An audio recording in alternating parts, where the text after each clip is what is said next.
Selamat datang dan terima kasih atas kehadirannya di Mako Koarmada RI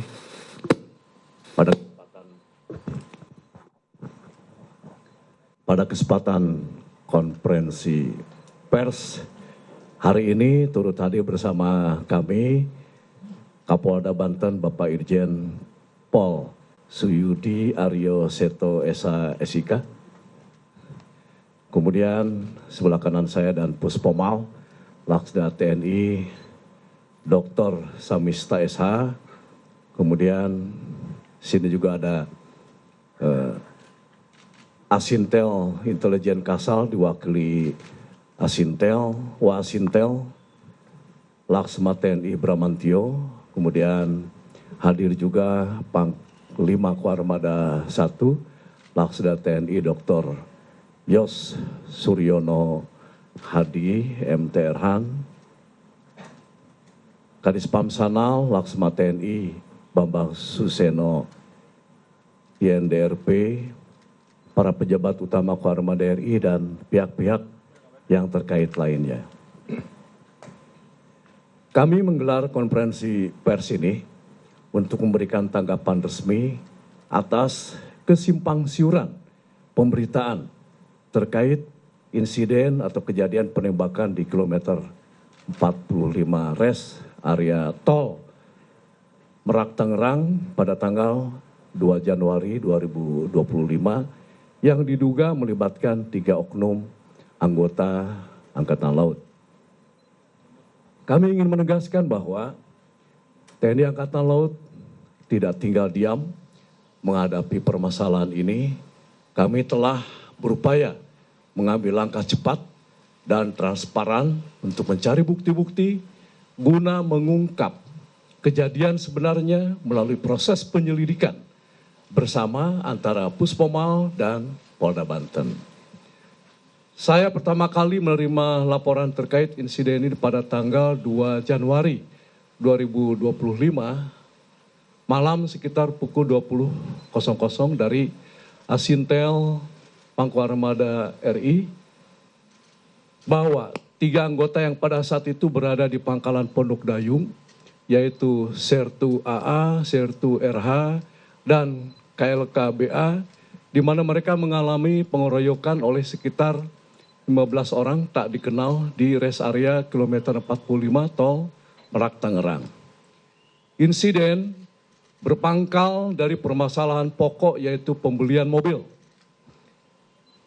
Dalam insiden tersebut diakui bahwa salah satu anggota melakukan tindakan penembakan.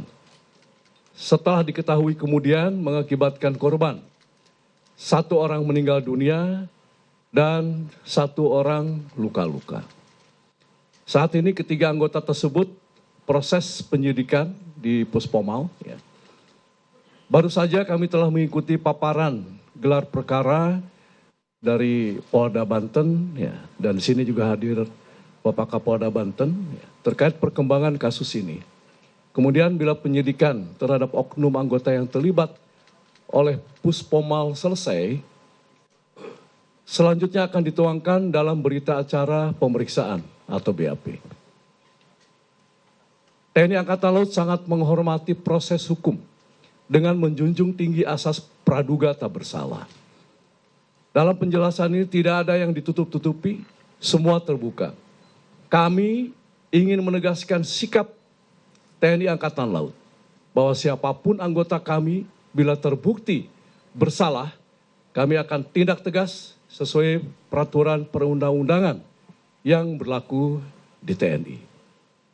Untuk memberikan informasi lebih rinci mengenai kronologi dan perkembangan penyidikan, akan disampaikan dari pihak Polda serta Puspomal. Setelah itu dibuka sesi tanya jawab bagi rekan-rekan media.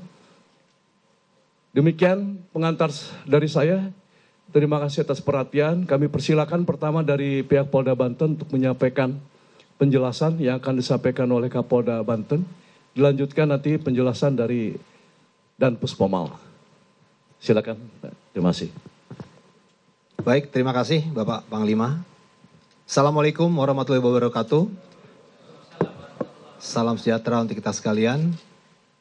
Yang saya hormati Bapak Pangormada RI, Laksamana Madya TNI Dr. Denny Hendrata, SE MM CHRMP. Yang saya hormati para PJU Ormada RI, Bapak Dan Puspomal, Laksda TNI Sasmita Esa, dan seluruh awak media yang saya cintai dan saya banggakan. Pada hari ini kami selaku Kapolda Banten akan menyampaikan hasil penyidikan yang telah kami lakukan, tentunya atas koordinasi bersama dengan pihak Puspomal TNI Angkatan Laut, karena kejadian yang berakhir adanya penembakan itu bermula dari kasus penggelapan terhadap sebuah kendaraan yang ditangani oleh Polda Banten. Kami akan sampaikan, yang pertama kasus ini dilaporkan kepada kami terkait dengan tindak pidana penggelapan sesuai dengan pasal 372 KUHP. Sesuai dengan laporan polisi yang diterima oleh Polsek Rajek, Polres Kota Tangerang, tanggal 2 Januari 2025. Pelapornya adalah Saudara Agam Muhammad Nasruddin, ya, tinggal di daerah Taman Raya Rajek, Desa Mekarsari, Kecamatan Rajek, Kabupaten Tangerang. Waktu dan tempat kejadian penggelapan ini adalah di CV Makmur Raya, ya, tempat rental kendaraan. Pukul 00.15 ya, dilakukan penyewaan di Taman Raya Rajek Blok I 15. RT 015 RW 005 Desa Mekarsari Kecamatan Rajek Kabupaten Tangerang. Yang disewa adalah Honda Brio warna orange, nomor polisi B2694 KZO. Ya. Yang disewa oleh seorang warga Pandeglang bernama AS. Ya. Yang selanjutnya AS ini menyerahkan, ya, setelah dia menyewakan diserahkan pada saudara IH, ya, yang saat ini masih DPO. Ya. Kemudian saudara IH ini bukan hanya dia dititipkan kendaraan oleh AS saja, tapi juga dia menyiapkan, ya, KTP palsu dan KK palsu, ya, atas nama AS, ya, atas nama AS. Ya, tentunya ini sebagai syarat dokumen penyewaan kendaraan. Ya. Untuk bisa menyewa dia harus menggunakan KTP dan KK, tapi dia menggunakannya KTP dan KK palsu. Ya. Kemudian dari saudara IH, dia menyerahkan lagi ke saudara RH. Ya. Nah, RH ini, ya, kemudian dijual, ya, kepada saudara IS dengan harga 23 juta. Ya. Nah, kemudian dari saudara RH, ya, baru diserahkan kepada atau dijual kepada saudara AA, ya, Oknum TNI Angkatan Laut, ya, melalui saudara SY. Harganya sudah naik, ya, dinaikin menjadi 40 juta. Nah, saksi-saksi yang kita periksa 13 orang, ya. Baik saksi-saksi yang ada di TKP maupun juga saksi penangkap. Kemudian barang bukti yang kita amankan, yang pertama adalah surat BPKB kendaraan Honda Brio warna orange tahun 2021, Nopol B2696 KZO. Kemudian juga sebuah surat STNK kendaraan Brio warna orange tahun 2021. Kemudian 1 unit kendaraan Honda Brio berwarna orange atas nama Siska Widyatuti, ya. Kemudian sebuah kunci kendaraan, 1 lembar tanda terima sewa kendaraan, kemudian 1 buah KTP palsu, 1 lembar KK palsu, ya, kartu keluarga palsu, kemudian ID card palsu, dan sebuah fotokopi STNK Brio.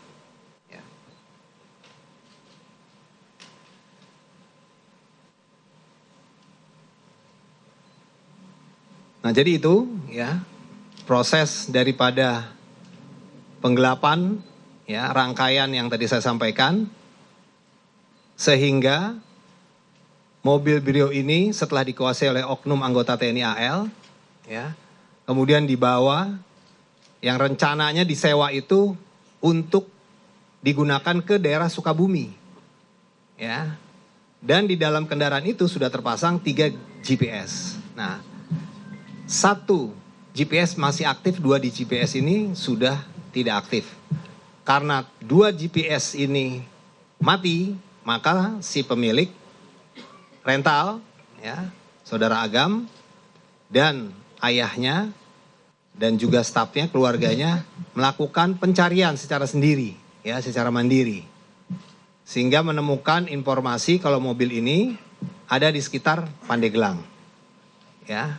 Kemudian dilakukan pencarian ke arah sana secara mandiri ya. Sampai dengan kendaraan ini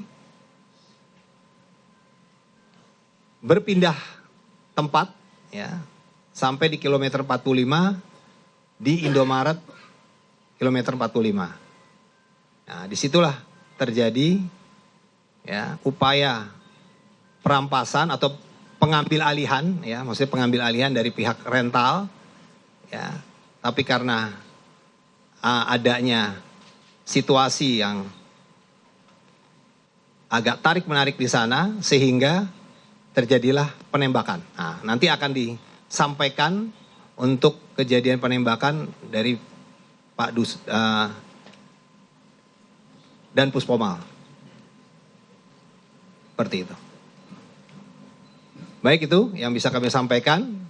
Terima kasih. Wassalamualaikum warahmatullahi wabarakatuh. Terima kasih Pak Kapolda Banten.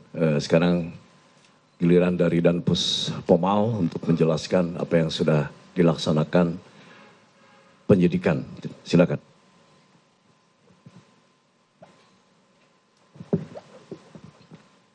Bismillahirrahmanirrahim. Assalamualaikum warahmatullahi wabarakatuh. Yang terhormat Panglima Armada RI beserta seluruh PCU. Yang saya hormati Kapolda Banten, Panglima Armada 1 dan rekan-rekan wartawan. Pertama-tama saya mungkin menyampaikan sekali lagi selamat tahun baru. Kemudian saya pribadi menyampaikan ucapan bela sungkawa kepada pihak keluarga atas kejadian ini. Kejadian dan musibah ini tentunya kita tidak menginginkan semuanya. Tidak menginginkan ini akan terjadi. Mungkin itu sudah kehendak Yang Maha Kuasa. Tapi saya selaku Dan Puspomal ketika mendengar berita dan informasi kejadian tersebut, kami langsung mengambil langkah-langkah. Dari hari kami menerima juga hampir sama dengan Panglima Armada, itu hari Jumat malam. Kemudian kami Sabtu pagi langsung bergerak. Mohon maaf kepada rekan-rekan wartawan, kalau pada saat hari Sabtu banyak yang menghubungi saya dan saya tidak angkat, bukan berarti apa, karena pada saat hari Sabtu juga saya ada satu kegiatan yang tidak bisa saya tinggalkan sehingga handphone saya tidak terfokus ke situ. Saya berada di Cirebon melaksanakan peresmian masjid dan sekaligus bakti sosial. Tetapi staf kami pada hari Sabtu itu sudah bergerak mencari bukti-bukti awal dan berkoordinasi dengan institusi yang terkait, terutama dengan pihak kepolisian, dengan Polda Banten khususnya. Kami selalu berkoordinasi untuk mencari titik terang. Dari hasil penyidikan itu benar bahwa penembakan yang terjadi di kilometer 54 dilakukan oleh oknum 445 dilakukan oleh oknum TNI Angkatan Laut. Sebagaimana yang telah disampaikan oleh Bapak Panglima Armada RI maupun Bapak Kapolda Banten, kami Puspomal akan terus mendalami. akan terus mendalami dan sekarang sudah dalam proses penyidikan. Pelaku sudah kami amankan. Kami dari jajaran TNI Angkatan Laut, sebagaimana sampaikan oleh Panglima Armada RI, kami akan selalu terbuka dan akan menyampaikan fakta apa adanya. Apabila ada suatu keterlibatan yang betul mengarah pada suatu tindak pidana, jajaran polisi militer tentunya akan memeriksa sesuai dengan ketentuan hukum yang berlaku. Maka dari itu kami mohon kepada rekan-rekan wartawan, berikan waktu kami untuk melakukan ini. Kami bekerja terus, bahkan bukan hanya siang, tapi siang malam kita melakukan pengejaran-pengejaran, melakukan pengumpulan saksi-saksi dan pengumpulan barang-barang bukti yang ada yang terkait dengan peristiwa ini. Sehingga peristiwa ini akan terang apa sih yang sesungguhnya akan terjadi. Tetapi secara gambaran tadi terjadi penembakan sebagaimana yang telah disampaikan oleh Bapak Kapolda tadi. Itu lebih gampang tuh dari Bapak Kapolda, dan nanti akan kami dalami lagi sehingga peristiwa ini betul-betul akan menjadi terang. Yakinkan kepada kami bahwa kami jajaran TNI Angkatan Laut akan memproses sesuai dengan ketentuan yang berlaku. Yakinkan itu. Ya, karena sampai dengan saat ini kita banyak sekali kejadian-kejadian yang selalu melibatkan anggota TNI Angkatan Laut. Apabila itu terbukti dan kita akan langsung kepada proses-proses hukum. Seperti mohon maaf kalau saya singgung sedikit peristiwa Nias. Mungkin ada satu pembunuhan di Nias pada saat pencalonan masuk anggota TNI AL dan kita proses dan itu sudah putusannya adalah seumur hidup. Dan itu kita proses.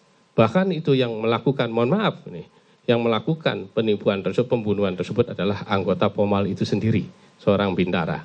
Ini sebagai bukti bahwa TNI Angkatan Laut akan konsisten dengan penegakan dan komit dengan penegakan hukum itu sendiri. Mungkin sedikit itu yang saya sampaikan proses, karena sampai dengan saat ini masih terus bergulir proses itu kami laksanakan dan pelaku sudah kami amankan dan beberapa barang bukti juga sudah kami terima baik dari Polda maupun yang dapat kami temukan di lapangan. Demikian, terima kasih. Assalamualaikum warahmatullahi wabarakatuh. Terima kasih dan Puspomal. Saya juga mau izin menyampaikan belasungkawa terhadap keluarga korban yang meninggal dunia maupun yang luka. Ya. Sehingga pada kejadian ini sebetulnya memang harus kita kebut ya supaya dapat kebenaran dan keadilan. Selanjutnya dipersilakan kepada rekan-rekan media untuk bertanya. Silakan.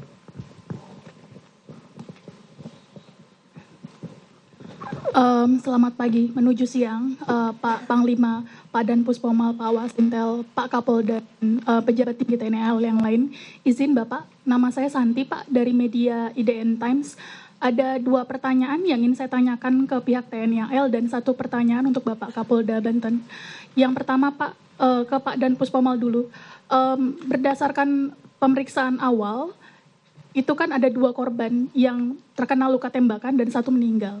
Apakah yang menembak adalah 1 orang menembak 2 orang yang berbeda, atau 2 orang masing-masing menembak 1? Karena berdasarkan informasi yang media terima, yang diamankan sejauh ini ada 2 anggota TNI AL. Begitu.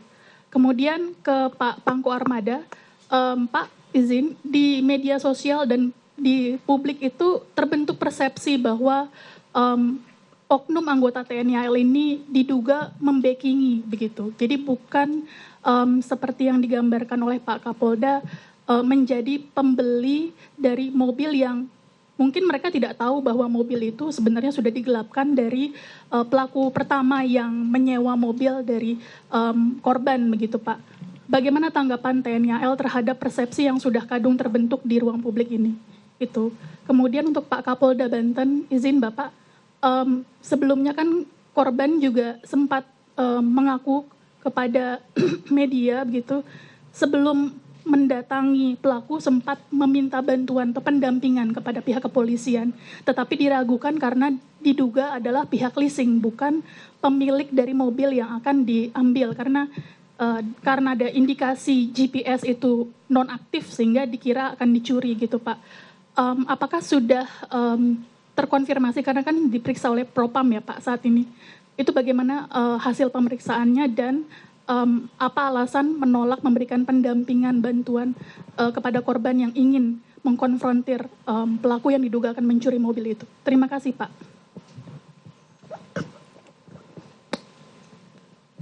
Ini kita jawab satu persatu dulu atau gimana? Ya, kita jawab satu persatu aja dulu ya. Mungkin tadi yang pertanyaan ke Puspomal dulu.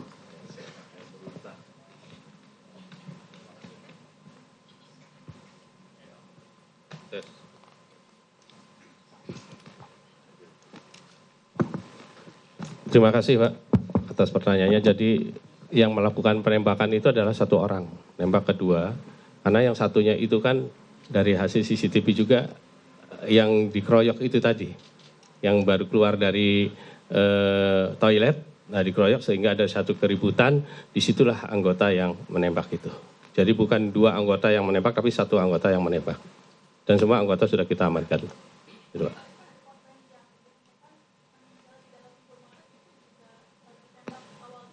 Iya, betul, awalnya di lokasi itu, kemudian diamankan ke Indomaret itu dari hasil CCTV itu. Jadi dua orang ditembak oleh satu orang di posisi bukan di dalam, bukannya di luar itu. Itu. Saya menjawab bagian saya, yaitu persepsi publik bahwa sudah terbentuk anggota TNI AL ini yang membackingi penadah. Justru saya gelar konferensi pers ini untuk supaya semua tahu ya, bahwa kejadian yang sebenarnya seperti apa. Makanya kan ini dihadirkan Bapak Kapolda Banten dan Puspomal ya. Dan informasi awal yang saya terima itu ya pengakuan langsung ya kan dari 3 anggota ini ya nanti kan bergantung kepada hasil penyelidikan dari dan Puspomal ya. Ya sementara ini kita melihatnya ini adalah murni sebagai pembeli karena ingin memiliki sebagai kendaraan untuk pribadi. Dan nanti mungkin akan dijelaskan oleh dan Puspomal bagaimana rangkaian tadi sudah disampaikan ya kan. Bagaimana kejadian itu juga tampak tidak ada rasa bersalah ya kan ya. Dan itu ada rangkaian tadi menurut pengakuan dari salah satu anggota ya, itu kan tadi disebutkan oleh Bapak Kapolda beli dengan 40 juta. Dan itu kan mobil diambil tanpa surat. Dan itu ada perjanjian ya, mungkin nanti akan didalami benar apa tidak ya, itu nanti dari dan Puspomal. Yang sebetulnya harga itu juga belum selesai ya. Tadi kan bukti transfer DP 40 juta ya. Dan itu ada di dalam pembelian itu kan awalnya dari online seharga 135 juta. Nah karena si penjual itu tidak bisa memberikan surat STNK dan BPKP, makanya perjanjian ya, dan sebetulnya itu sudah mau di cancel ya kan, nggak jadi dah gitu kan. Nah tapi ya ujuk rayu tadi situ akhirnya ya dibawa juga. Nah mungkin ini bisa salah satu yang bisa dikembangkan ya kan, karena kami mendapat laporan kan tidak hanya sekedar ini pangkalnya apa sih masalahnya itu kan. Pasti saya sebagai atasan ya kan, mereka juga ingin mendalami ya, supaya saya bisa melihat ke dalam ini prajurit ini melakukan apa ya. Dan tentu kita tidak punya kewenangan untuk melaksanakan penyidikan ya, dan tanpa ada kerjasama ini tentu tidak akan bisa dapat diselesaikan di pengadilan nanti. Terjawab ya? Ya, masih. Baik, terima kasih. Kami akan menyampaikan terkait dengan apa yang ditanyakan. bahwa memang betul ada peristiwa saudara Agam ya bersama saudara Samsul dan 3 orang lainnya, jadi berlima, sebelum kejadian penembakan di TKP kilometer 45 itu sempat datang ke Polsek Cinangka ya, Polres Cilegon. Nah, datang sekitar pukul 02.30 waktu Indonesia bagian Barat. Kemudian diterima oleh anggota piket yaitu Brigadir Dery Andriani dan Bribka Dedi Irwanto ya. Nah, terjadi komunikasi di sana ya, bahwa saudara Agam menyampaikan bahwa mobil rentalnya itu dibawa oleh penyewa ya, yang dibawa ke arah Saketi Pandeglang ya. Nah, kemudian disampaikan juga bahwa GPS-nya tinggal 1 yang aktif, yang 2 sudah tidak aktif. Jadi diduga sudah ada upaya untuk melakukan penggelapan gitu kan. Nah,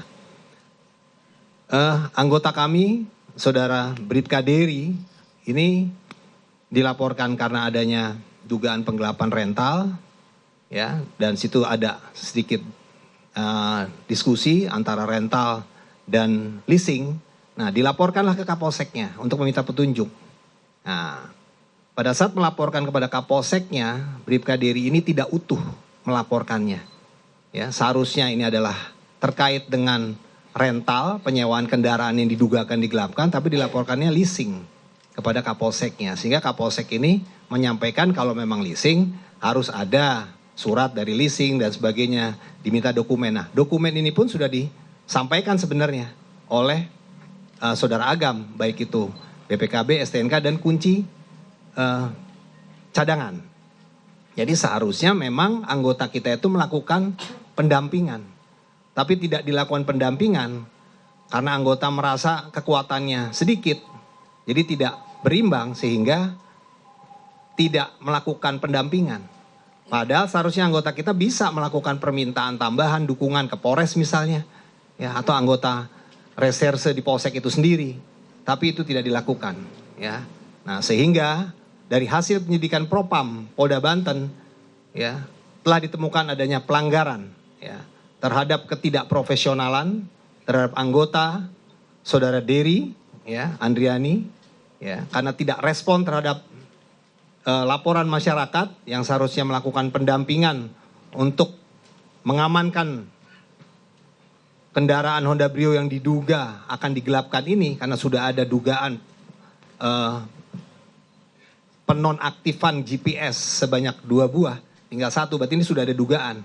Seharusnya dia sebagai anggota Polri dia melakukan pendampingan, ya, tapi tidak dilakukan sehingga dalam pemeriksaan penyidik dari Propam ini adalah dugaan pelanggaran dan tentunya akan kita tindak tegas, ya, anggota ini, ya, baik secara etika, ya, yang sanksinya dapat kita demosi, bahkan yang terberat adalah bisa di PTDH.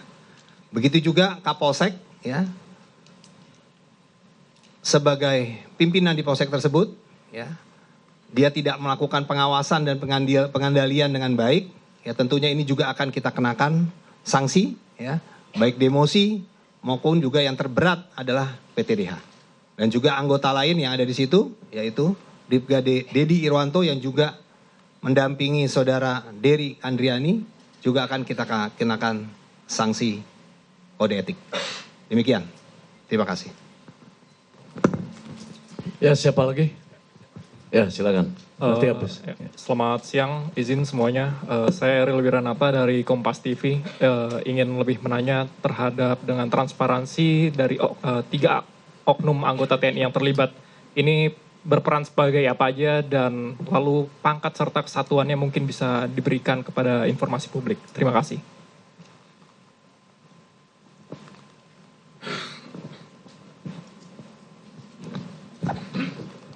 Terima kasih. Mungkin ini ada 2 pertanyaan peran dan satuan. Yang peran nanti dari penyelidikan atau dari penyidikan, ya. Tapi kalau misalnya bicara satuan, 3 orang itu 2 dari satuan Kopaska Armada 1, ya, dan 1 itu adalah KRI Bontang, Ya. Mungkin itu jawabannya. Ya. Des. Baik untuk dari peran, dari hasil lidik yang sudah kami laksanakan sampai dengan saat ini yang kita nanti akan masuk ke dalam proses penyidikan. Jadi peran yang 3 orang ini sebenarnya itu adalah rekan. Ya, jadi perannya itu dia tidak memiliki peran, oh ini sebagai eksekutor, oh ini sebagai ini, tidak.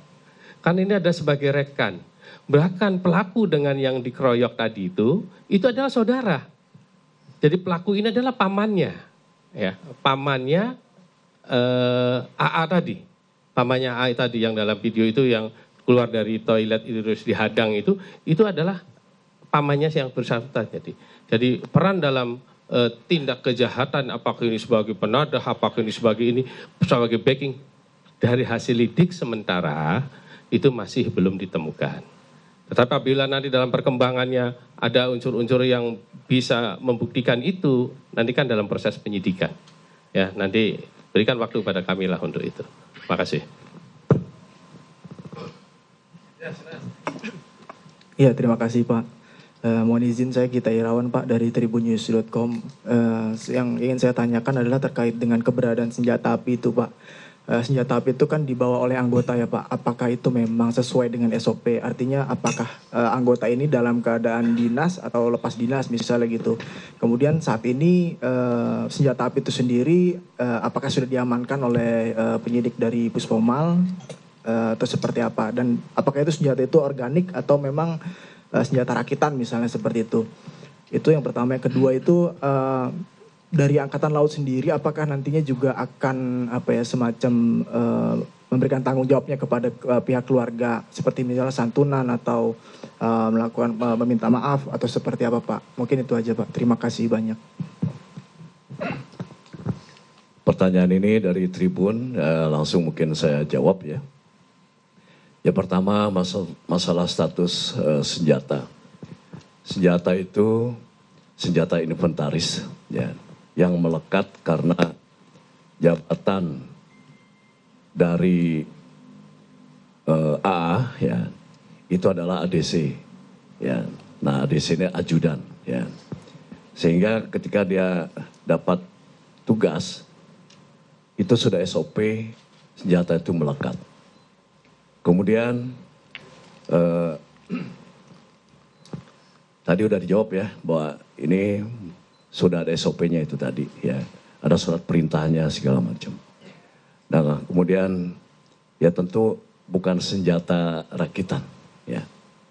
Ada lagi? Oh ya yang tadi ya. Ya tentu ya, karena kita juga kan pada dasarnya adalah warga negara, pada hakikatnya juga kita manusia ya. Kalau kita melihat ada kejadian seperti ini ya, tentu bukan hanya sekedar menyampaikan bela sungkawa ya, tapi juga kita akan datang ya ke rumah duka.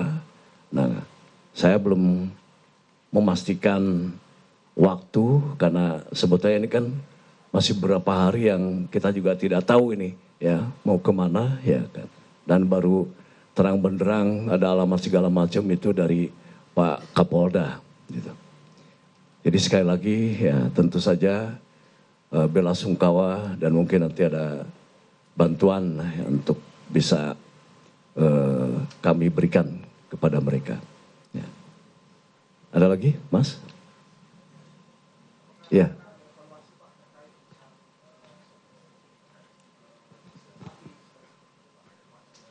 Ya,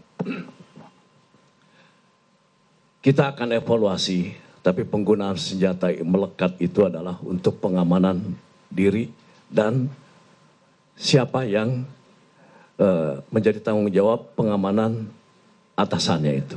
Ya, karena kalau misalkan terjadi sesuatu terhadap atasannya, maka orang yang pertama melekat itulah yang mengamankan, ya kan? Kita bicara masalah SOP tadi, ya kan? Nah kalau saya dihadapkan kepada pengeroyokan, berarti kan sebetulnya kan sama-sama nggak tahu siapa yang akan mati, ya kan ya. Nah jadi kita saja kalau misalkan terdesak ya dikeroyok pasti akan mencari, akan bela diri, ya kan? Akan mencari suatu benda yang mungkin bisa untuk membela diri, mengamankan. Nah ini mungkin digunakan ada senjata api, ya. Dan itu bukan senjata apinya kan bukan, itu kan dibawa, ya kan ya, gitu. Nah mungkin sementara itu ya untuk evaluasi nanti kita akan evaluasi ya sebentar bagaimana ke depan ini untuk penggunaan senjata api ini. Tapi sebetulnya karena pengeroyokan juga kan tidak berpikir resiko kalau orang yang dikeroyok itu mati, ya nggak? Ya kan? Gitu. Jadi kembali lagi apalagi mungkin karena tentara juga yang sudah dilatih bagaimana faktor kecepatan, insting segala macam, ya kan? Karena kita sering dengar ada kill or to be kill, ya kan ya? Nah itu. Mungkin saya kira itu, terima kasih atas pertanyaannya, ya Mas. Ada lagi? Ya silakan. Ya.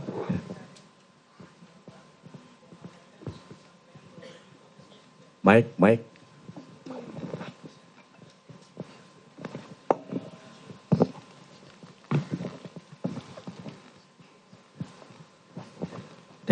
Mohon izin Bapak Sahrul dari Jawa Pos, izin ke Pak Dan Puspomal menanyakan status. Karena kan tadi disampaikan bahwa prosesnya ini sudah di tahap sidik, artinya penyidikan. Kami ingin tanyakan dari 3 orang ini apakah memang semuanya sudah berstatus tersangka atau semuanya masih terperiksa, Bapak? Terima kasih. Baik, terima kasih ya atas pertanyaannya Mas Sahrul. Jadi anggota ini sekarang sudah ditahan di tempat kami dan sesuai dengan surat penahanan dari Ankum sudah kami terima, terhitung karena hari Sabtu yang lalu itu anggota sebenarnya sudah kita amankan. Nah karena masih dalam proses lidik ya, kami selalu maraton lidik masih belum kami tetapkan gitu. Nah sekarang setelah ada tanda-tanda dengan beberapa bukti, maka kami yang bersangkutan masuk proses penyidikan dan sudah kami tetapkan. Bukti penahanan sementara dalam 20 hari pertama itu sudah ditandatangani oleh Ankum terhitung dari mulai hari Sabtu. Itu Mas. Ya. Ya kita sudah dalam menjurus ke sana sudah gitu ya. Karena dengan ditandatanganinya penahanan itu sudah masuk kepada proses. Karena pintu gerbang untuk memasuk dalam proses penyidikan kan itu. Ya, makasih. Ada lagi? Kalau misalnya tidak ada, semua sudah menjawab ya. Dan sudah kami jelaskan kronologi dan perkembangan penyidikan kejadian. Terima kasih atas perhatian dan kerjasama semua pihak dalam menjaga transparansi dan objektivitas dalam menangani proses hukum yang sedang berlangsung. Demikian, bila taufiq wal hidayah. Wassalamualaikum warahmatullahi wabarakatuh. Selamat siang. Ya.